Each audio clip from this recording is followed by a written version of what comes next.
Hello, it's been a while and I've been a bit busy doing a few things IRL, but today I'm having a quick recap of the Meng Panther A late build, and that's including their official zimmer. Overall, it's an enjoyable experience with really nice texture over almost all of the surfaces, some interesting choices for the build steps, particularly in the way of the hull and the turret are done, and some not so good areas, such as the amount of incorrectly numbered parts. Starting out, the hull is split into 3 main plates with 2 sections holding it all together internally, and 2 lengths, one either side, for the swing arms to seat in. The good news is all of the bottom sections, including the rear and front plates, go together quite nicely with no gaps or issues on my end, which can occur when kits use too many separate pieces here. Moving on to the tracks, I'm 50-50 split on whether or not I like them.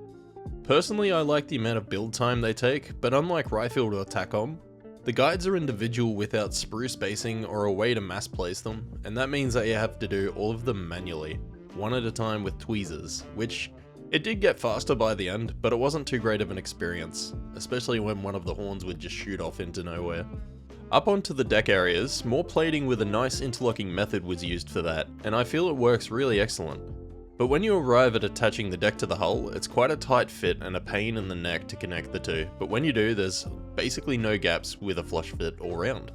Once again on the turret, we see the plates used on the top of a really nice frame, which was very simple and easy to build, and didn't take very long at all, even when working with the breech, mantlet and barrel areas.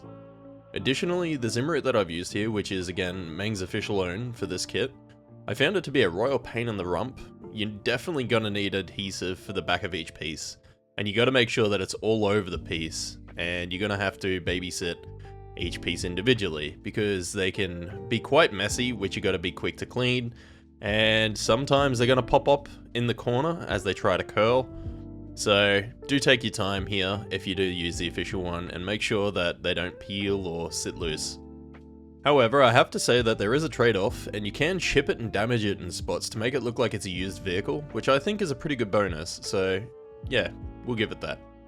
Price-wise, it comes in at about 80 Australian, and that's definitely worth it, but some of you may opt to switch out the tracks, as mentioned, and that's completely justified.